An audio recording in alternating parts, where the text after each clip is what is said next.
Good morning students. Now we are going to start the next chapter of your term, that is the Chola Empire, chapter number 7. So in this chapter we will discuss about the Chola Empire, about the mainly two kings or two prominent kings were there.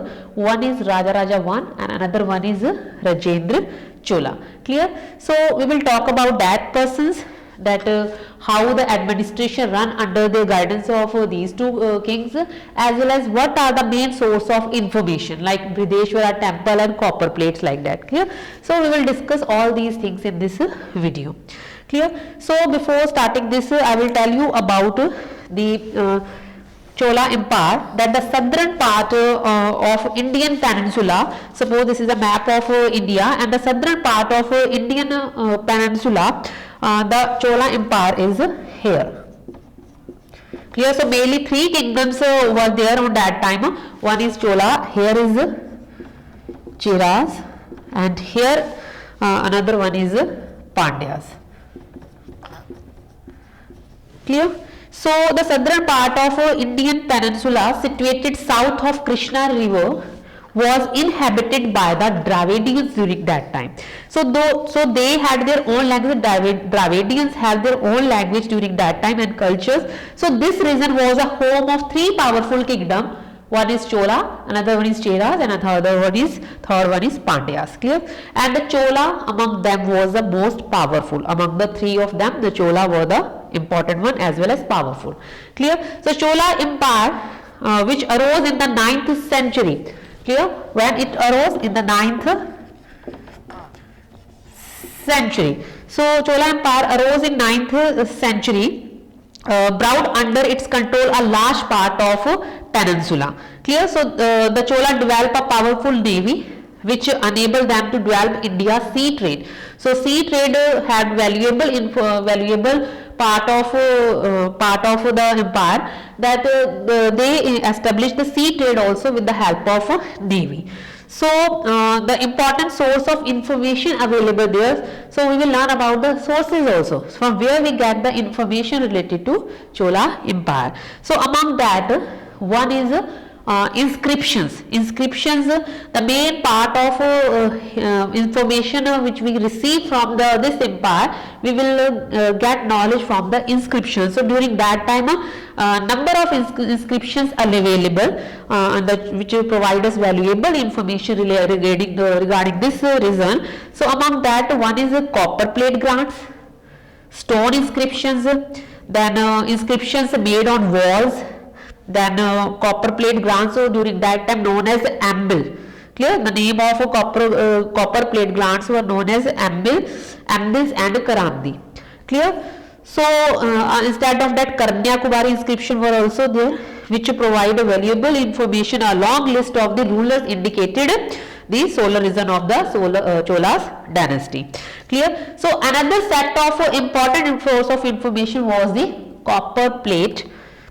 So copper plate contained 31 copper sheets. That copper plate contained 31 copper sheets, and among all the sheets, valuable information regarding the Chola Empire is engraved, and the language which is used on that plates were Sanskrit and Tamil.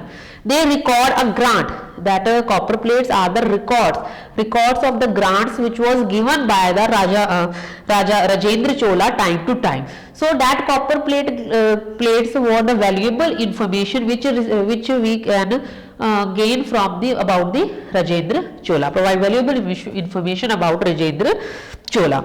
Clear? So as well as copper plates give us these type of inscription, give us the information related to administration. Clear? So we will receive information about the Cholas Empire from the different type of inscriptions which is available during that time. Number of inscriptions which discussed by us, that provide valuable information like about the administrations of that time, that administration run on village, as well as taxation and land revenue was also there. Clear? They provide us information related to grant also, means they records of gift, time to time during that time, Rajendra Chola as well as the other king like Raja Raja I also, they give gifts to the temples Brahmins. So that inscription were the records of gifts. So copper plate inscriptions are the records of grants of village. Time to time kings give grant to the village for the establishment of village. So that grant or whatever the plots of land given by the king to the villagers, that inscription, that engraved on the inscriptions. Clear? Then they inform us about the information of temple. Temple information also we will receive from the inscriptions, like what type of construction work was done during that time, which type of images set under the temples, clear, which type of deities they worship. So that also provides us information, that information we receive from the copper plates. Some inscriptions have royal orders on taxation and land revenue, means whatever the royal order received issued by the king, that engraved on the inscriptions. Clear? Even village assemblies organized during that time, so that assemblies, whatever the function done by that assembly, that also engraved on the inscriptions. Clear? So means different type of information received by the inscriptions, we receive from the inscriptions. Next source of information is Brihadeshwara temple. Clear? That also one of the temple of Cholas, who that temple built by the Cholas. Clear? So number of temple built during that time, among that one is Brihadeshwara temple, which was also known as Raja Rajeshwara temple, and that temple was built by the king. Clear? During that time. So the Chola, under the Chola Empire, Brihadeshwara temple was one of the main source of information. The gateway of this temple, the gateway, that means entrance of that temple was called Gopuram. What we call to the entrance Gopuram. Clear? So entrance temple, Brihadeshwara temple's entrance known as Gopuram. So that question can asked by the examiner during exam time, that enter gateway of temple, what we call to the gateway of temple, what gateway of temple was known as. So during that time, gateway of temple was known as Gopuram. Clear? The main shrine means holy place. So main shrine was known as Garbhagriha. Here Garbhagriha was also situated under the temple. Garbhagriha, that is a place of holy place, means shrine of the temple, where all the images of god and goddesses were kept under the Garbhagriha. Clear? So another one is that images were made from bronze or stone. The images of god and goddesses made from bronze or stone, that kept in that Garbhagriha, that shrine place. Clear? So these images were made, and Mandapa or the audience hall was also one of the place under the Brihadeshwara temple, that Mandapa means audience hall. So that can also asked by the examiner, that during that time what was the Mandapa. So Mandapa was the audience hall. Clear? Audience hall means a place where people gather for prayer. Clear? That hall is known as Mandapa. Clear? It was built in front of the main shrine, means wherever the Garbhagriha was situated, was built in front of that Garbhagriha. Audience hall means Mandapa was situated where people gather for prayer. Clear? So the chief feature of this Chola temple, Brihadeshwara temple, are the massive vimans or towers. Clear? That was the main feature of this Brihadeshwara temple. Clear? Another one is that Brihadeshwara temple is also known as Raja Rajeshwara temple. So the examiner can ask the question that what other name was given instead of this Brihadeshwara temple, that was the Raja Rajeshwara temple, and this temple was dedicated to Lord Shiva. Clear? Where this temple was situated? At Thanjavur. So that can also ask by the examiner, name the place where Brihadeshwara temple situated. So that is situated is Thanjavur. Clear? So that is the name of the place where it was situated. Clear? So built by which king? So this Brihadeshwara temple was built by Raja Raja I. Clear? So this temple was built by Raja Raja I. Clear? So this means that temple was provide us valuable information about Raja Raja I also. Clear? So it was one of the best specimens of Dravidian style of architecture. Clear? Dravidian style of architecture was there. Clear? It crowned by domes. You can see that on top of each vimans domes were there. Clear? So it crowned by a massive domes consisted a single block of stone 25 feet high and weighing above 80 tons. Clear? So the shrine houses a gigantic Shiva ling cut in monolithic rock about 8.87 meter high was engraved there. Clear? So temple have many structures.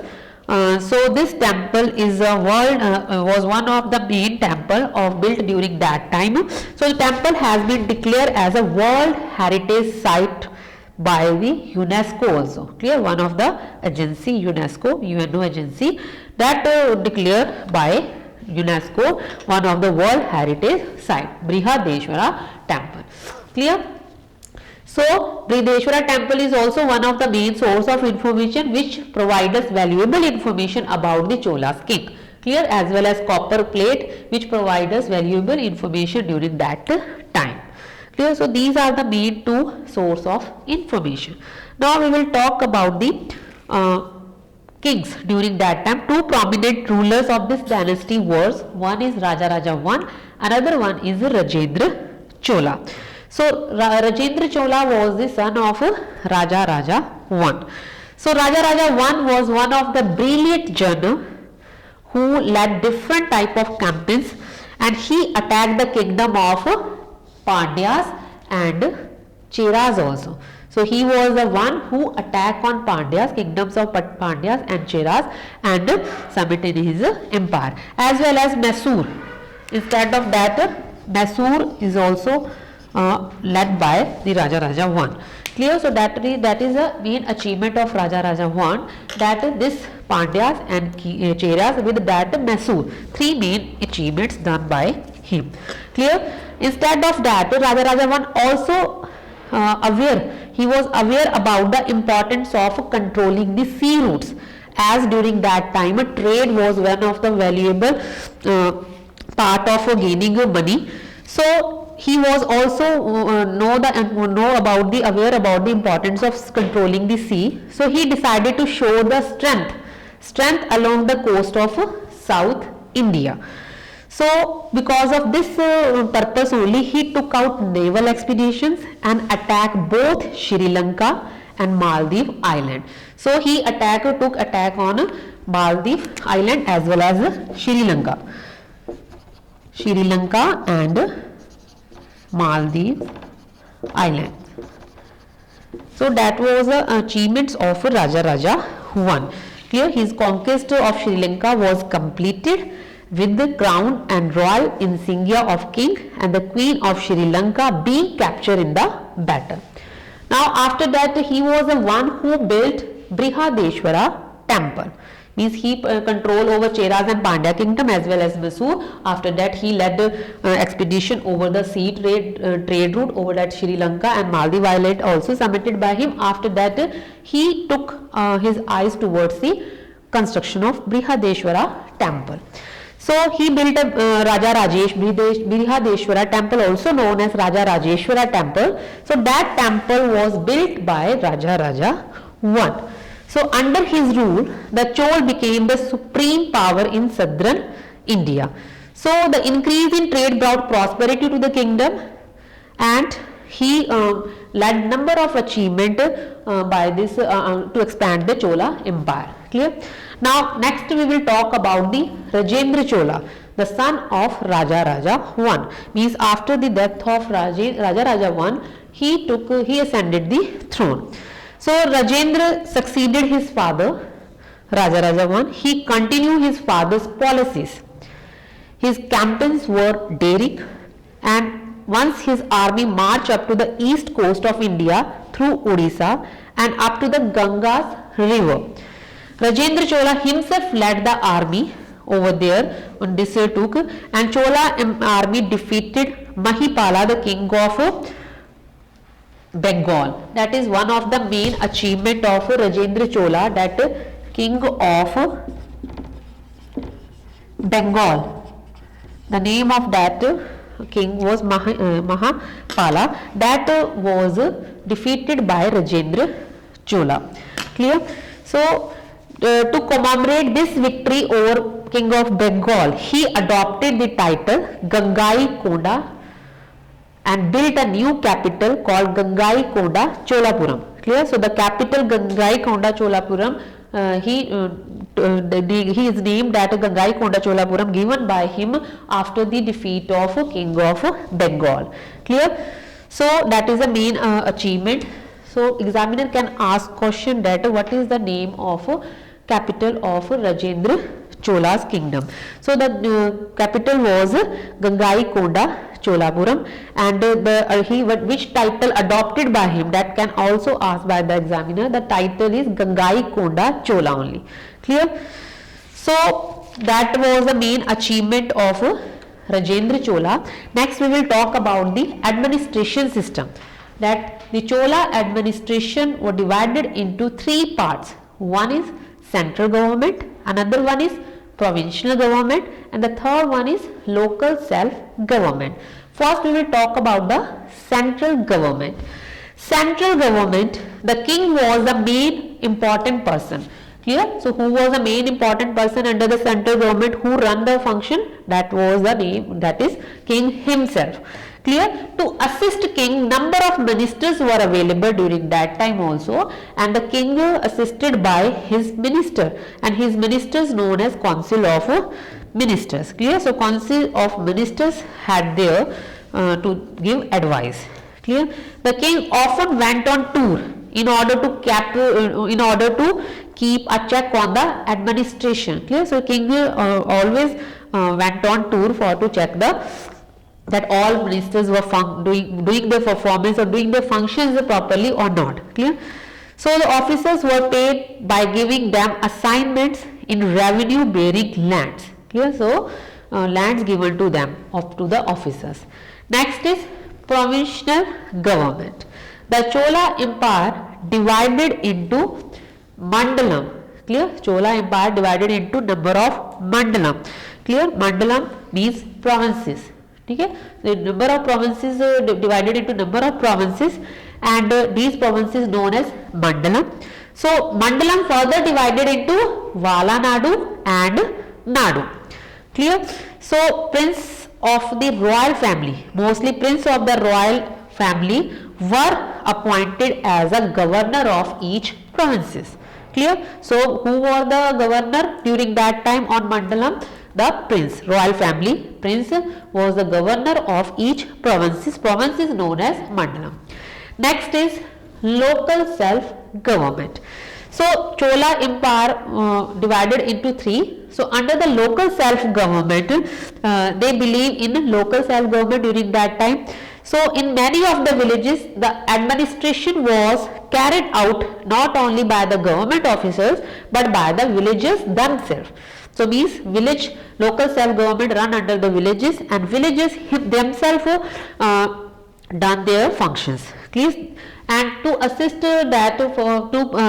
proceed that function, three assemblies were there. The name of that three type of assembly, village assemblies were there. One is Ur, another one is Sabha, and the third one is Nagara. So three village assemblies were there. One is Ur, Sabha and Nagaram. So examiner can ask the name of assemblies. Clear? So three assemblies were there. Clear? So next we will talk about the assemblies. First is the Ur. The Ur was the common type of assembly of the village. Was a common type of assembly where land was held by the class of people who were therefore member of the local assemblies. Clear? So local peoples were there under the Ur. Next is Sabha. Sabha was an exclusive Brahmin assembly, means mostly Brahmins were there under this assembly, that is Sabha, where all the land belonged to the Brahmins were there. Third one is Nagaram. So Nagaram was an assembly of merchant. So Ur, assembly of common people, Sabha, assembly of Brahmins, and Nagaram, assemblies of merchants. Clear? So three type of assemblies were there. Villagers who owned land were chosen by a vote out to the councils, and the life and the work of the villages were discussed in these councils. Life and work of villages were discussed under these different type of assemblies. Clear? So next we will talk about the temples. During that time, temples was also a center of education. The priests of the temple were the local teachers. As there were no separate schools, the schools were housed in a temple courtyard, and students learned their lesson in two languages. So mainly two languages were there. One is Sanskrit, another one is Tamil. And the temple was a main source of education, where education given to the students. The religious teachings was in Sanskrit. Since texts such as Ved had to be studied, the students learned Tamil language also, which was widely spoken during that time, which was the common language of the people of that time. Clear? Next we will talk about the revenue system. The revenue of Chola kingdom came from taxes on land, the produce of the land, and the tax on trade. 3. Tax on trade, produce of the land, or taxes on land. So we will get revenue from these three types. Clear? So part of the revenue was kept for king. One part of the revenue which was collected from these different kinds, one part was selected for the king, and the rest of revenue part was used for public work. So such as building road, which work like building roads, tanks, salaries to the officers. So for this work only the revenue was collected. Next is Chola art. We will talk about the art of this empire. The Chola ruler were great conqueror and efficient administrator, as administration effectively run over there. So they loved art and architecture also, as we learned that a number of temples built during that time. Among that one is Brihadeshwara temple. So most of the Chola temples were built in the Dravidian style. Each Chola temple was simple structure. Later temple become bigger and more grants. More grants were given by the kings for the establishment of a temple, as temple was the main source of education also. Clear? So rapid progress was done under the Cholas king for building a number of temples. Clear? Next we will talk about the Cholas images. They were excelled in making images of god and goddesses. Number of images in stone as well as in bronze made by them, and they were excellent on making images of god and goddesses. The bronze image of Lord Shiva, which is also known as Nataraj, Lord of Dance, that also one of the excellent work of that empire. Clear? So examiner can ask that question also, give any one example related to the art and architecture. Clear? Now there is a time to give homework. There is a back exercise, question answer, short as well as long. Almost all short answer discussed by me under the video. Try to write answer, as well as wherever stress was given by me that this question may be asked by the examiner, that question may be, that also try to write in copy and write answers also side by side. Thank you.